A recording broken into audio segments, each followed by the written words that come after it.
तो मुख्य बात क्या हुई तकदीर जगाने की। मेरा तो एक शिव बाबा दूसरा,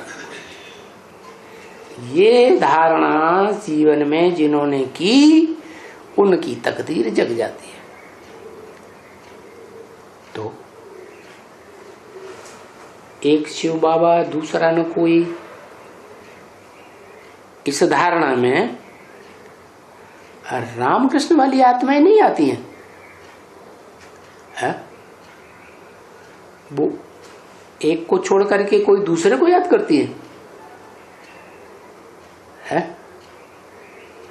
जो सतयुग का 16 कला संपूर्ण कृष्ण है वो तो ब्रह्मा का पार्ट बजाने वाली आत्मा है। उनकी बुद्धि जो है वो एक में लगी रहती है या अनेक में लगी रहती है ब्राह्मण जीवन में। उनकी बुद्धि तो अनेकों में लगी रहती है, फंस जाती है बुद्धि बुरी तरह से, परछावे में आ जाती है, कन्या माताओं के परछावे में खास करके। जैसे ज्ञान चंद्रमा टाइटल है ना, कृष्णचंद्र, क्या टाइटल हुआ? कृष्णचंद्र, माना वो कृष्ण वाली आत्मा चंद्रमा के रूप में पार्ट बजाने वाली है। उसका ढेर सारा लंबा टाइम संगम युग में चंचलता में चला जाता है। स्थूल शरीर से पार्ट बजाती है तो देह का बंधन है, इंद्रियों का बंधन है, मन का बंधन है। वो तो देह में बंधे हुए हैं दाढ़ी मूछ वाले मनुष्य। लेकिन वो शरीर छोड़ने के बाद भी जब सूक्ष्म शरीर धारण करती है तो सूक्ष्म शरीर में भी आत्माओं को भटकना पड़ता है या नहीं भटकना पड़ता? भटकना पड़ता है। चंचलता की तीव्रता और बढ़ जाती है। तो जब तक वो आत्मा जिसके तन में प्रवेश करके पार्ट बजाती है लंबे समय तक, किसके तन में दिखाया जाता है चंद्रमा? है शंकर के द्वारा दिखाया जाता है। शंकर ने सर पर धारण किया है। शंकर वाली आत्मा संगम युग में कौन? जिसको नाम देते हैं ब्रह्मा।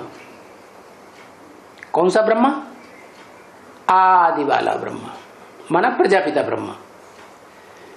तो वो प्रजापिता ब्रह्मा वाली आत्मा जो है उसके द्वारा दादा लेखराज ब्रह्मा को अपने पार्ट का पता चलता है।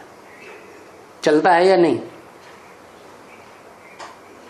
तो जिस आत्मा के द्वारा दूसरों को पता चल जाए हमारा पार्ट क्या है, तो वो आत्मा जब स्वयं अपनी संपूर्ण स्टेज पकड़ेगी तो अपने स्वयं के पार्ट को नहीं पहचानेगी है? स्वयं के पार्ट को भी तो पहचानेगी। तो ये हिसाब बना हुआ है कि जो विश्व का मालिक बनता है राजयोग सीख करके, वो विश्व का मालिक बनने वाला आदम संपूर्ण पुरुषार्थ होने पर अकेला नहीं बनता है। क्या विशेष सहयोगी आत्मा कौन बनती है? कोई बनती है या नहीं है? और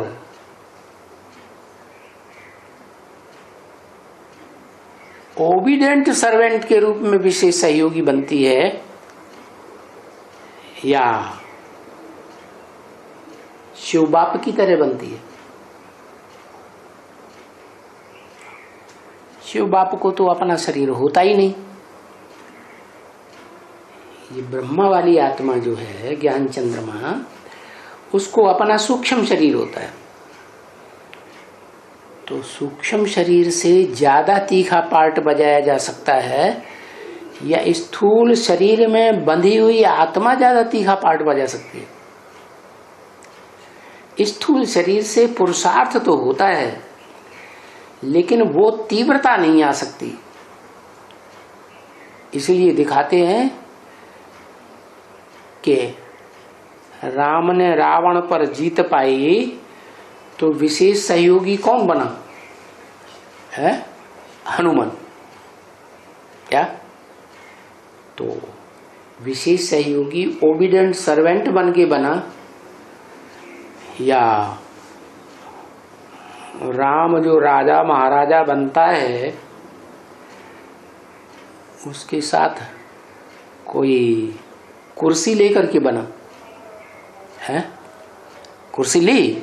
कुर्सी नहीं ली, सदा सहयोगी रहा लेकिन दास के रूप में बन के रहा। जो कर्म होता है ना दास भाव का, लेना कुछ भी नहीं है, क्या बस सहयोग देना है। तो वो आत्मा भी बाप जो प्राप्ति करता है, यहां तो प्राप्ति है मुक्ति और जीवन मुक्ति के वर्षे की, तो परिवार में कौन सा भांति होता है जो बाप के समान ही प्राप्ति करता है जीवन में? है कौन होता है? वो बड़ा भाई, बाप का बड़ा बच्चा। तो जो विश्व का मालिक बनता है वो तो पहली पीढ़ी हो गई। क्या? सतयुग में जो जन्म शुरू होगा वो सतयुग के राधा कृष्ण के बच्चों को जन्म देने वाली दूसरी पीढ़ी कहें या पहली पीढ़ी कहें? हैं? सतयुग में जो राधा कृष्ण पैदा होंगे उनकी पहला वंश कहें या दूसरा वंश कहें? दूसरा वंश कहें। क्यों? क्योंकि सतयुग में सूर्यवंश होता है, तो सूर्यवंशियों का जन्म तो सूर्य से होना चाहिए ना, है? सूर्य के समान जो लगातार रोशनी देने वाला हो, ज्ञान की रोशनी। सतयुग में भी, त्रेता में भी, द्वापर में व्यास बन करके भी, है कलयुग में भी ज्ञान की रोशनी देने वाला, तो उसे कहा जाता है ज्ञान सूर्य। वो ज्ञान सूर्य वाली आत्मा जो है वो आदम, जिसे शंकर कहा गया, तीसरा शिव नेत्र दिखाते हैं, वो ज्ञान सूर्य का प्रैक्टिकल पार्ट शरीर से बजाता है। तो वो सूर्य वाली आत्मा किसके साथ संपन्न बनी है? अरे परिवार में जो प्रॉपर्टी है वो लेने वाला बाप ही है या बाप के अलावा कोई और भी है उसके समान? जैसे शिव बाबा कहते हैं मैं आता हूं तो तुम बच्चों को आप समान बना के जाता हूं। तो कोई बच्चा 100% शिव समान बनता है ना, निराकारी निर्विकारी निरहंकारी, तो ये परंपरा चलती रहती है सृष्टि में। तो जो विश्व का मालिक बनता है संगम युग में 500-700 करोड़ के ऊपर कंट्रोल करने वाली आत्मा, राम वाली आत्मा कहो, शंकर वाली आत्मा कहो, आदम वाली आत्मा कहो, तो उस आत्मा के परिवार में जो वसुधैव कुटुंबकम कहा जाता है, उस कुटुंब में जहां सारी वसुधा एक कुटुंब बनती है, उस कुटुंब में कोई दूसरी आत्मा भी है जो उस विश्व के मालिक के समान ही शक्ति धारण करने वाली बनती है। कोई बनती है कि नहीं?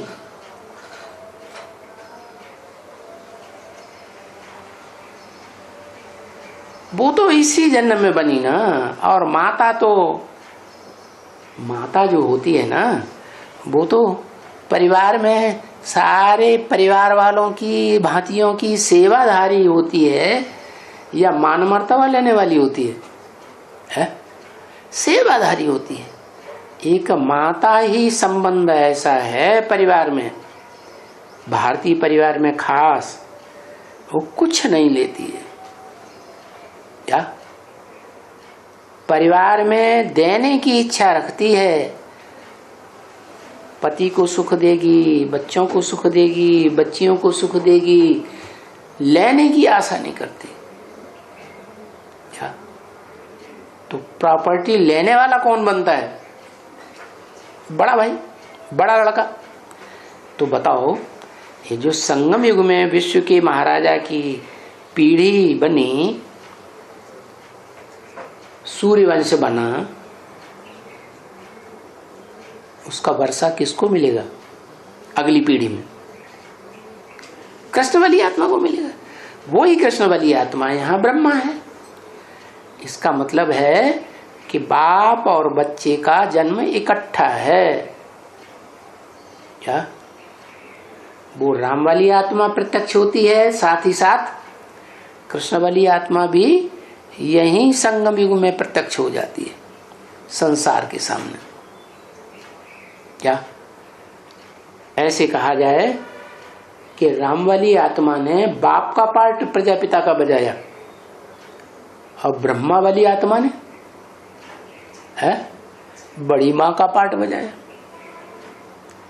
जो भी वसुधैव कुटुंबकम बना, उस सारे कुटुंब को पालन करने वाला बाप कौन हुआ? विश्व का मालिक। और उस विश्व में पुरुषोत्तम संगम युग में सारे विश्व को पालने वाली माता कौन हुई?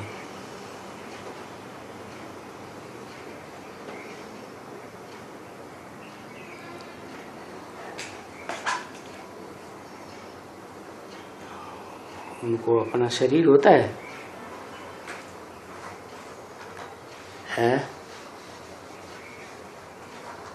शरीर नहीं होता, लेकिन यहाँ बात हो रही है आत्मा की, कि आत्मिक रूप में देखा जाए तो जगदम्बा तो शरीर रूपी डब्बा है। उसको चलाने वाली कोई आत्मा दिखाई जाती है सर के ऊपर। कौन? ज्ञान चंद्रमा ब्रह्मा। तो वो ज्ञान चंद्रमा ब्रह्मा ही वास्तव में जगदम्बा में सारे वसुधैव कुटुंबकम को कंट्रोल करने वाला हुआ। लेकिन शरीर तो अपना है नहीं, तो कहाँ प्राप्ति करेगा? अगले जन्म में। अगले जन्म में उसको शरीर मिलेगा और वहां प्राप्ति करेगा। लेकिन उसकी प्राप्ति का भी आधार ब्राह्मण परिवार में कौन बनता है?